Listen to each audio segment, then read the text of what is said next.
We're here for Harrison Bosley's Rules and Regulations interview. We'll start with P1. So, first of all, Harrison, can you describe the dimensions of the football pitch? The dimensions of the football pitch are rectangular in shape. The length for the touchline is a minimum of 90 metres and a maximum of 120 metres, and the width for the goal lines are a minimum of 45 metres and a maximum of 90 metres. All lines must be of the same width and white of colour, which must not be more than 12 centimetres, which is also 5 inches. Okay, and what should be the circumference of the ball? The ball should be spherical, made of leather or other suitable materials, and must not have a circumference of more than 70 centimetres and not less than 68 centimetres. Okay, what is the minimum number of players a football match can be played with? Minimum number of players a football match can play with is 7 players each, so 14 in total. Okay, and how many substitutions can be made per match? In a regular game of football, up to a maximum of 3 substitutes may be used each game. Okay, and can you describe when the ball is out of play? The ball is out of play when the whole ball has crossed the goal line or touch line, whether on the ground or in the air. Okay, and can you describe when a goal is scored? A goal is scored when the ball passes over the goal line between the goal posts and underneath the crossbar, and the whole ball must go behind the whole line. Okay, can a player be offside when they are in their own half of the pitch? No, they do not. Can a player be offside when they receive the ball directly from a throw-in? No, they do not. Describe 7 offences that can lead to a direct free kick being given.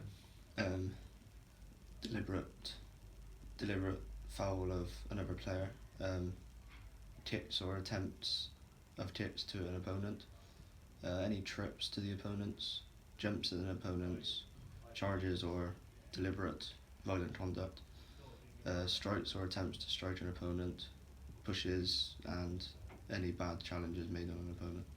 Okay. Can you describe 3 instances where a player may receive a yellow card? Unsporting behaviour, dissent to the referee or other officials or even opponents, and if they keep breaking the rules of the game. Okay. Can you describe 1 instance where a player may receive a red card? If an opposing player is thrown goal and they slide in from behind, then it should be a red card every time. Okay. And describe a situation where a penalty kick may be awarded. When foul play has occurred in the 18-yard box. Okay, moving on to P2 now. So in turn, describe the following roles of an official. Make sure you provide an example of when officials are required to use these roles in football. That's an arbiter, a judge, communication, timekeeper, starter, scorekeeper, safety officer, referee, and presentation. An arbiter is a person empowered to decide matters at issue. For example, when a bad challenge has been made, the referee will judge what to do with the players and the decision behind it. And the judge is the officials because they are required to make judgment based on the laws of the sport.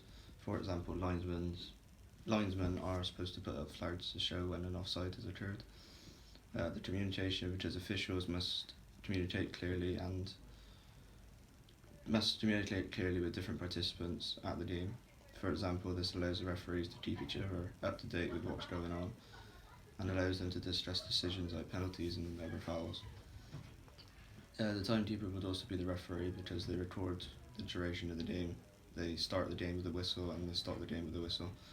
For example, they keep track of extra time, so if there's an injury that lasts 5 minutes, they'll track this and add it to the end of the game.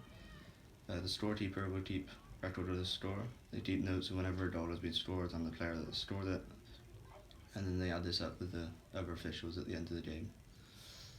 The safety officer ensures the safety of the participants. For example, this is the referee again because they need to keep the players safe from each other and any bad challenges they make. For example, sending off a player if they make any infringement to the opponent. The referee is there to make sure that everyone's safe and to make all the decisions for the game. Is to keep them safe and enforce the rules of the game. This involves giving cards for bad challenges and sending players off. The starter is the referee, because he starts the game with the whistle blow, and the presentation must be presented professionally and in terms of their conduct. For example, all officials and players have a uniform which is their kit, and this needs to be worn at all times to determine who's who so the players don't get confused. Okay, thank you, Harrison. So now you've described the roles of officials. You are now required to describe the responsibilities of an official. Describe each of these responsibilities in turn and use examples of when officials need to use each of these responsibilities. So you've got establishing and maintaining relationships, communicating information, application of rules, scoring, and health and safety. They need to establish and maintain relationships between all the players because if they aren't acting in a sensible manner, they need to calm down the situation and make sure that everyone is acting responsibly. For example, if an official treats a player fairly by saying that a foul has occurred, then they need to treat this for every player on the pitch and not just make decisions based on who they're talking to. Communicating information is so the officials can keep everybody up to date. For example, if the officials are communicating one player and the players tell them something that has occurred, the referee needs to decide on this and tell everybody, make sure that everybody knows what's going on. The application of rules is keeping to the rules of the sport given by the laws of the game, for example the offside rule or the yellow and red cards. The scoring, they decide if the goal has been scored fairly and signal towards the halfway line when the goal is scored. There's usually an official which decides on whether the ball has crossed the line if this is causing trouble. And for health and safety, the officials keep to the laws of the game to ensure the safety of participants. Okay. And finally, moving on to P3 and M1. Can you explain why you awarded a free kick to the yellow team? How did you apply the rules to ensure the free kick was taken fairly? I awarded a free kick to the yellow team because Joe Madley had jumped for a header, but as he jumped he stuck his elbows out and ended up hitting Anthony Slattery in the head. I awarded the free kick because this was violent intent, and I made sure everybody was 10 yards away from the ball and blew the whistle to allow play to continue. Okay. During the game you showed a player a yellow card. Why did you show a player a yellow card, and how did you apply the laws of the game after you gave a yellow card? During the game I gave a yellow card to Kyle Taylor because he had shown dissent towards me as the referee after I gave a foul against him, which he didn't agree with.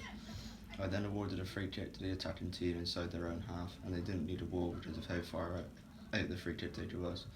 To continue play, I blew the whistle to notify the players. Okay, and why did you award a penalty? How did you ensure the penalty was taken fairly according to laws of the game? I awarded a penalty after Declan Powles fouled Charlie Mead inside the box and didn't win the ball.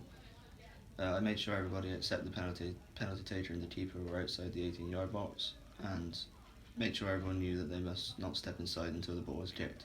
I blew my whistle and the penalty taker so the penalty taker knew they could attempt to score the penalty.